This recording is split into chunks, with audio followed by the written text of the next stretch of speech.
Gandhi's political and social ideas coincide with the teachings of Jesus in the Bible. Gandhi was aware of that. The scriptures affirm that you cannot overcome evil with evil, but that evil has to be resisted by good. That, of course, is one of the overarching laws of nonviolence and of life. Responding to evil with your own form of evil just escalates and increases the evil. Gandhi knew that, and Jesus taught it.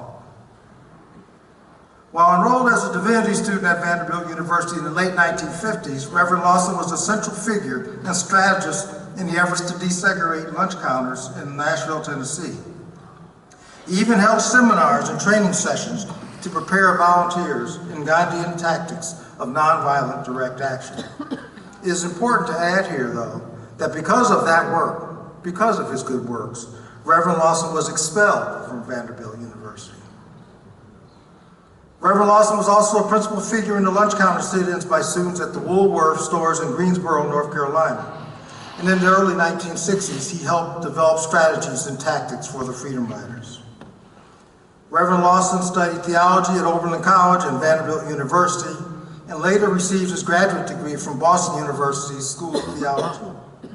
In 2006, Reverend Lawson received the Vanderbilt University Divinity School's first Distinguished Alumnus Award, along with an apology from Vanderbilt for having expelled him 5 decades earlier. And he's received many other awards and honors, truly too numerous to mention here today. Reverend Lawson teaches at California State University, Northridge. He reminded me that classes begin tomorrow. And he has been on the UCLA faculty for 17 years. In 2018, Reverend Lawrence received a Congressional Gold Medal, one of our nation's highest honors. Believe me, I could go on, for I've just touched on a small fraction of a most extraordinary life. But suffice it to say that Reverend Lawson continues to be a strong advocate for peace, love, and nonviolence. And we are blessed to have this most remarkable and principled man with us here today. Please join me in welcoming Reverend James Morris Lawson, Jr.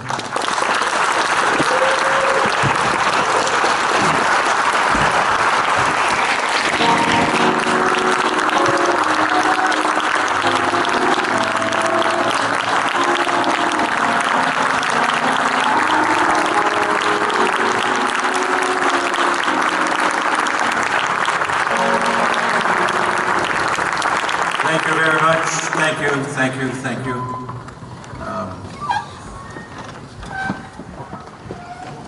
I received the very kind email from the committee here at Santa Barbara. I put you very high on my list to come to spend a part of this day with. Primarily because I wanted to see what Santa Barbara community was doing about the MLK Day. And I'm delighted that I came. I'm delighted to be here to meet any number of people, to see who's put this together, and to participate in terms of this relatively brief but I hope important moment.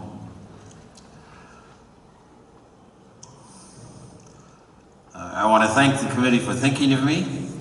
I'm delighted you did. You represent one of the most important ways by which we, the people of the USA, must try to understand Martin Luther King Jr., and I'm going to add the word Rosa Parks, and the movement that they ignited and created in the United States that some historians call the second USA, or the second American Revolutionary Movement. You must understand that. We must understand that that's what this day and this weekend is about. It's critical to our future as we, the people of the USA, as you will know, is the way in which the Constitution of the United States begins. We, the people of the United States of America. We need to emphasize that sentence if we want to understand Martin Luther King, Rosa Parks, and the extraordinary movement in which I was privileged to participate in. 1953, I title it 1953 to 1973. And I repeat, gathering in a group like this for talk and inspiration, for encouragement, for trying to understand what nonviolence means, to see it as a part of the energy of life that does encourage us, and to recognize the phenomenal task that we of the human race have yet to tackle and accomplish and change. If life, as created by the God of the universe, or the life force of the universe, is to see the earth become not only the beautiful thing that it is, but beautiful in terms of our human history, in ways that will affect and change each of us, but all of us, and that will help our children and grandchildren and great-great-grandchildren, our cousins and all the rest of our peoples become what the life gift has in them to enable them to become. We have not, as human beings, reached the height of the loftiness or the nobility of what life is. We have come a long way, but we have a long way yet to go. So I'm delighted to be here in Santa Barbara. I'm going to try to be quite brief. First of all, I don't want any of you in this beautiful, ancient, traditional theater that I hope Santa Barbara will keep as a center for human activities of all kinds. I don't want anyone here to be anxious about yourself because of Martin Luther King's Day or because of the historical forces that has created this kind of a moment. There's no one in this room who has created the racism our nation has faced today or the heritage of racism. There's no one in this room who's responsible for the levels of the structures of sexism that haunt our land. And I'm very, very grateful for the emergence of the various women's groups that are beginning to put that on the table for discussion, examination, and for change. None of us in this room created the levels of ideological or structural violence that we face in the world or in our own country today. None of us are responsible for these serial killings in which now so many of our school children have to be anxious about being able to walk to school and back without some attack upon their safety and upon their lives. You and I did not create this. I want you to know this. We are heirs of it. We did not create the heritage of plantation capitalism, which says that almost a third of we, the people of the USA, have problems with having food and shelter and medicine, transportation and education and the rest of it. We did not create these elements of our history.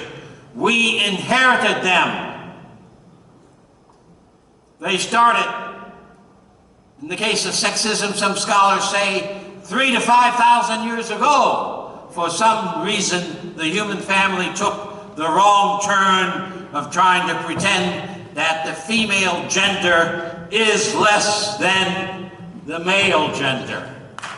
That's nonsense, of course. What I'm saying to you is that Martin Luther King Jr. and the movement that we represented was an effort to demand and insist that these problems of our times are issues that can be dissolved and dismantled and replaced with fairer ways of fairer structures of community after the community. We can see signs of this in Santa Barbara, in Los Angeles, in Waycross, Georgia, and all around our country. The new kind of history, the new kind of world that is being created. Martin Luther King's birthday is the most important birthday for the USA people if we are going to be willing, if we are willing to face up to who we are and to make our lives matter for truth and justice, for equality for all, especially for the creating of a total environment for every baby, every child born anywhere in the 50 contiguous states, if not for the whole world. If you're committed to we the people of the USA, to equality and liberty and justice for all, then I want you to not be anxious about it, but recognize we are heirs to a long history and a complicated history that we can change. Martin Luther King Jr. is critical to the history of this country and the world. He is the first human being of any stripe, from any complexion, from any nation, from any language, in Western civilization, who has insisted that violence produces the mess that we have in Iraq and Iran and Israel and Palestine and Libya, Syria, and Central Asia. Violence may have the power to devastate and make change, the power to conquer, the power to bring power into your own hands. But violence does not have the power to create a USA where there is dignity and freedom and opportunity and access for every person. It destroys and devastates, and you see this in our own country and around the world, but it does not create communities, families, households, congregations, schools, where human dignity is respected and exalted in every fashion possible. And that is the meaning of the nonviolent movement that Martin Luther King Jr. helped to create in our nation. It is the only means by which we can become more fully alive, people of compassion and love and truth. There is no other way. Martin Luther King, first person in Western civilization who has risen to a stature of leadership that has said that to our country, to Western civilization, and to the whole world. And if we want to take King seriously and the movement seriously, you need to recognize the great gift that is Martin Luther King to us. I had the privilege of walking with him, of in fact recognizing such a person was going to come to our land. By 1952, I had done a study of nonviolent structures in world history, Africa, Latin America, Asia, Europe, out of the Bible, which is a major book for this country of ours, out of the life of Jesus, which I continue to study and cleave to. I had discovered the sit-in campaigns in Chicago in 1942, so I knew that was an effective tactics for changing, in a small way, the environment around the University of Chicago. I followed Gandhi in South Africa in my studies and all. And I knew that I was critical as a young man. You know, why haven't more Americans used strikes and economic boycotts to make the changes in their communities that they wanted, they needed to make? So I took on a bad reputation in some ways because I was critical of various peoples and leaders in high school and college for that reason. But I knew by 1952, out of my studies and my efforts to practice nonviolent struggle, which is to practice love, to practice beauty and truth, to practice compassion, personally in every kind of encounter that you can make. I knew by 52 that we were going to have a massive movement in this country. I did not know where it would begin or how it would begin. I had no idea who the people were who would emerge, but I knew it was going to happen, and I knew also that I was preparing for that intervention of history in our country. I knew that. And so when the Montgomery bus boycott began, December 1st, 1955, I was in India as a coach and phys ed teacher and campus minister. It was one of the happiest, most joyful days of my life, and it still is. But I knew this was going to happen, and so I was eager to return to the United States and pick up my graduate work and go on and get engaged in the movement. Martin King Jr. and I shook hands and had our first major conversation February the 6th, 1957, about 6 months after I returned from India. Now I know the date, not because of memory. I know the date because researchers dug it up. He called me about it, the day that he and I sat down and talked together on the campus of Oberlin College in Oberlin, Ohio, where I was largely raised. And we both realized that our sitting there talking was rather providential, fortuitous, and was meant to be. And I was able to walk with them in many different ways across the southeastern part of the country as I saw that campaign emerge. Montgomery bus boycott, the Tallahassee bus boycott. Almost every year of the 20-year period I've given you, there was a major nonviolent action. The sit-in campaign. And it should not be called the Civil Rights Movement, and it should not be called the Student Sit-in Movement. It should be called the Sit-in Campaign, the Sit-in Nonviolent Movement that swept, in fact, into every state of the Union in the year 1960. The Freedom Ride, the Albany, Georgia movement, 1962, the Birmingham movement, campaign after campaign, where tens of thousands of us marched into the face of racism and its economic injustice and said, this must change. Jim Crow law is no longer permissible in the United States of America.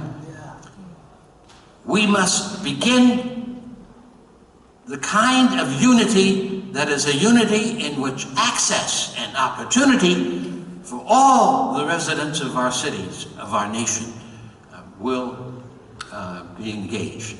Do you know, for an example, that the big battle over the Supreme Court and the federal court is this? In the 18th century, in the 19th century, in the first 60 or 70 years of the 20th century, the Supreme Court never made a decision that said, we, the people of the USA, are all held together by the human rights and dignity of the United States Constitution. In fact, it ruled that Indians did not have those human rights. The Supreme Court said that a white person had no obligation to observe a black person as a human being. Black people had no human rights. The Supreme Court made those kinds of decisions in spite of the towering images of the Declaration of Independence and the Constitution of the United States. I can bring it in another way. In spite of the notion in biblical thought that we human beings have been created in the likeness and image of God. You can use other words for the word God, but the solid teaching of any kind of student of the scriptures, our scriptures, the biblical scriptures, Old Testament, New Testament, the solid teaching is that creation was an act of eternity. We were created in the image of life itself. Every gift of life is a solid, autonomous potential for energy and resources that we have not yet begun to tap. And that life must be considered sacred, special. So here's the way it was summarized once upon a time. And as far as we know, there is no one in an invisible universe that is beyond our imagination who is exactly created like you and you and you and you and you and me. As far as we know, there is no person created exactly like you.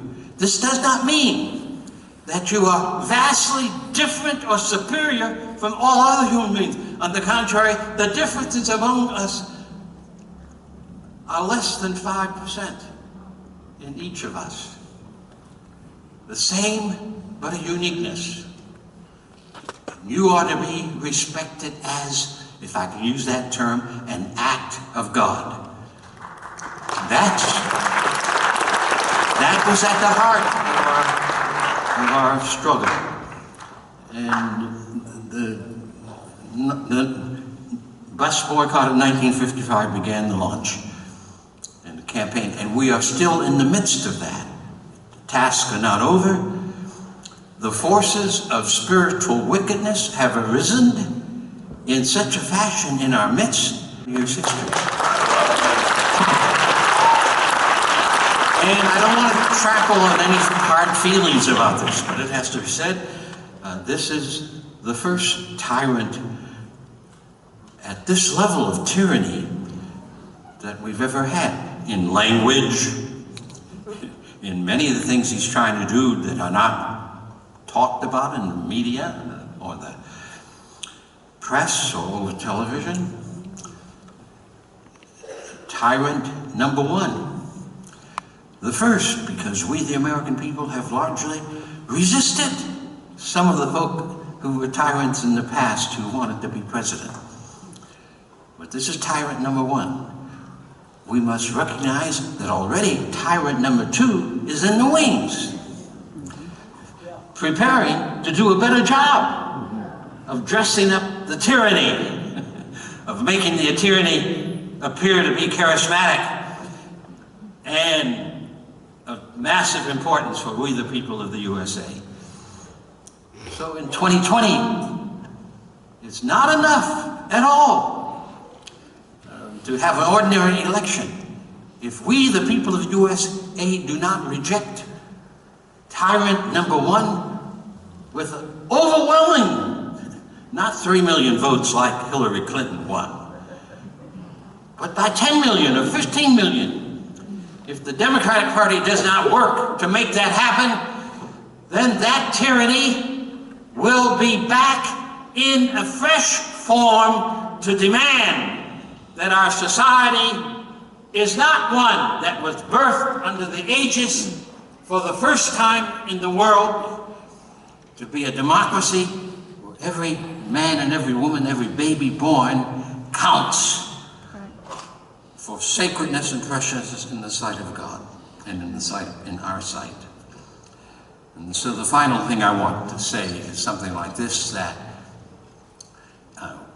we are all religious, whether we think we are or not, because religion can be defined as the way in which each of us takes the gift of life, the heart, the soul, the mind, ancient world said, the capacity for life, how we are enabled to use it for the fullness of life itself.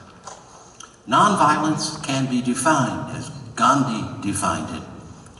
Nonviolence is love in action, love in behavior, love as the power of people reaching out to one another and together doing the kinds of demonstrations and campaigns and strategies that can push our nation as a whole forward.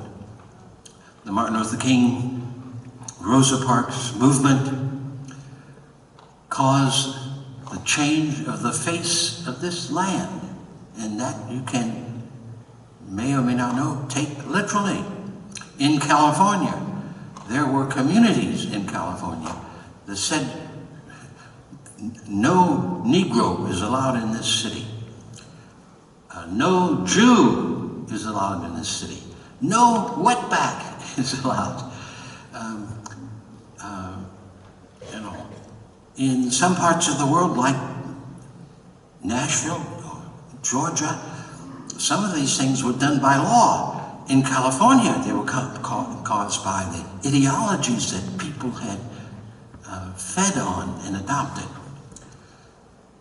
But one of the great things that movement did was all of those signs were declared unconstitutional.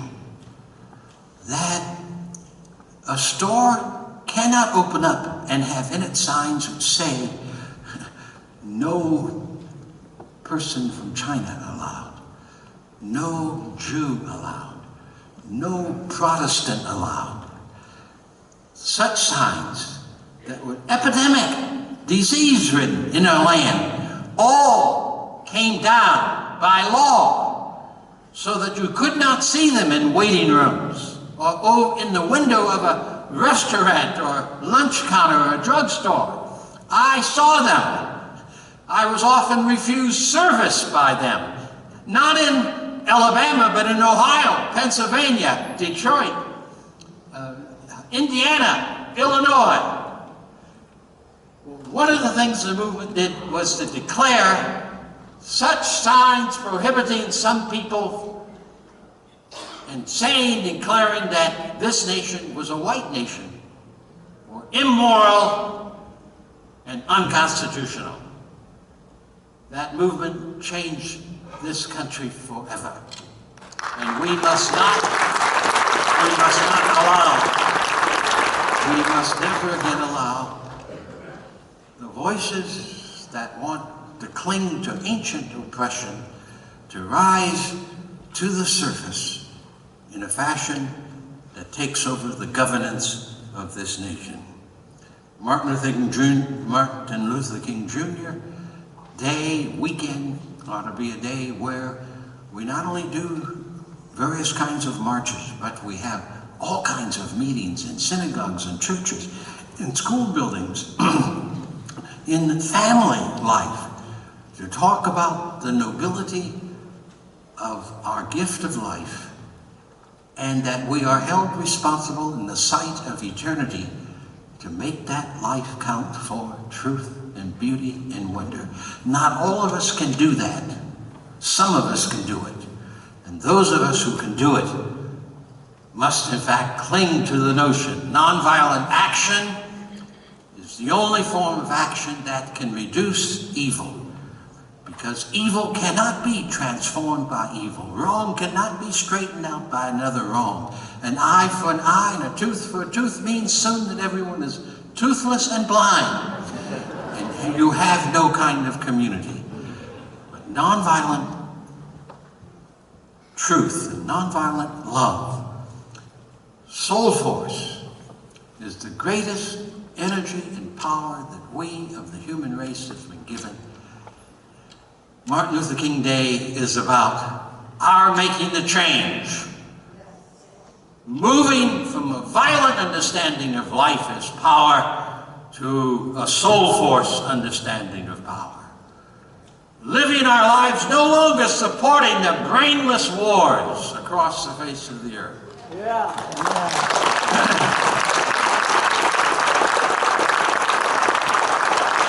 Having the courage enough to know that our own gift of life is a nonviolent entity in spirit, and that through nonviolence we can further move our land to where human history and where eternity wants to be. Each of you can pitch your life on the side of the MLK, Rosa Parks movement, and thereby tap the source of force that can, in fact, not only continue to change your life, to change the community in which you live, and to change our world. As King put it, it is either co-annihilation or it is coexistence. You and I, celebrating King Day, can indeed make another choice.